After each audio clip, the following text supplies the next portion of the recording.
Hello, you are listening to the OmniTalk Fast 5, brought to you in partnership with the A&M Consumer and Retail Group, Firework, Trigo, Sezzle, and Silk. And headline number 4, Belk has joined the ranks of Best Buy and many others when it opened its first outlet store this week. According to Retail Dive, the regional department store converted one of its locations in Greenville, Tennessee, into a new Belk outlet, which sells clearance items from its larger retail locations.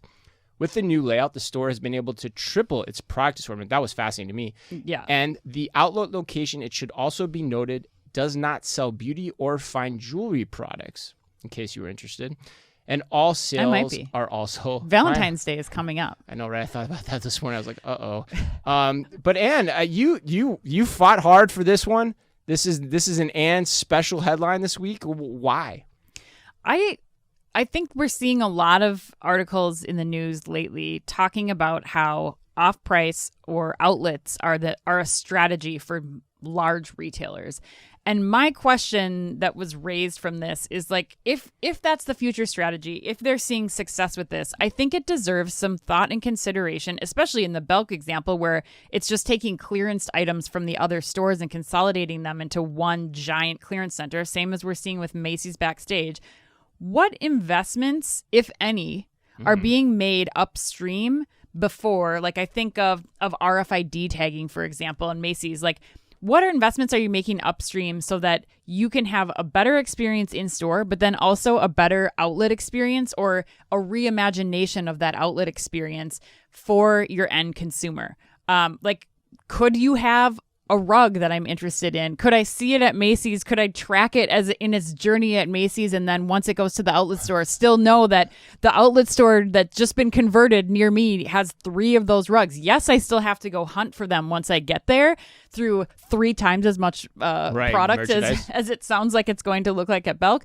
But I have some guarantee that product is actually in that store, that it's worth me making the trip, that I'm not just going to spend an entire day on Saturday digging through piles of stuff in the hopes that I find something. And I just think it's something that if it's as big a part of your strategy, I would be thinking about what investments I'm going to make to really differentiate my outlet from others, because it's still going to come. It's still a physical footprint. You still have to make the economics work, and you're still going to need to have a strategy in place for your outlets as you have a strategy in place for your non-outlet stores. Interesting. See, I think I'd go the other way on this. Okay. Like, I think outlet's definitely a trend. Off-price is definitely a trend. You're seeing more people do it, like we talked about in the headline, but I think I'd go the other way. Like I would be making these outlet stores turn and burn on as little investment as possible, almost like a startup mentality to them. And I'd be putting my investments in my technology toward my flagship operation because, at the end of the day, it's all added benefit to them. Yeah. And so you could, and it's there to be picked up seemingly because of the trend. Like if you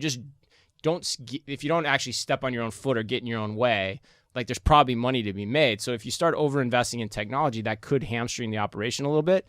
So for me, I don't know that I would. I think I'd be like, okay, let's just get these things stood up. The outlet shopping experience is kind of a particular experience too. Right. I get the point about can you make it better online, but do you really need to do that at this day and age when you have so many other issues you're trying to counter as a flagship operation, from your general supply chain availability on shelf, your inflation, your wage rates, your staffing shortages, theft, all those things. Like, I don't know. I don't think I'd be leaning too hard on new tech in these stores. I think you could have both, though. I mean, I kind of think like it makes the case again for like an investment in RFID technology early on that serves the purpose through the chain, right? I mean, I think there's so many more opportunities, like save the sale opportunities, especially in like with Best Buy and like a refrigerator. I mean, how many times have you been able to like gone and look at a refrigerator? They don't have this one for 6 months and now I have to go to another retailer. But if you had visibility between what's here, what's at the outlet store, and you can be like, there's a scratch and dent one at the outlet store that's 60 miles away. I know there's 2 of them there. Go for it. Like,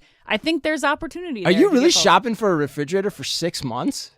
There was appliances. We were looking. I mean, we just got a refrigerator. Wow. We had to get a new refrigerator. It took almost a year to come. To get a new refrigerator. To get a new refrigerator. Because there's an appliance shortage. Right. So I guess I'm saying like you have the opportunity to provide better experiences for your customers, to do what Sam's Club is doing in store, where you see something and you can scan it, pay, and ship from the outlet. Like, all these things could make the outlet shopping experience so much better. So your point is essentially that you want better inventory visibility in your inventory outlets, or in your retail outlets, in addition to your regular stores. I think better investment in better inventory visibility will serve you throughout the life cycle of your product. Which is probably true. Yes, which is absolutely something we've long said on this show. All right. It'll never happen.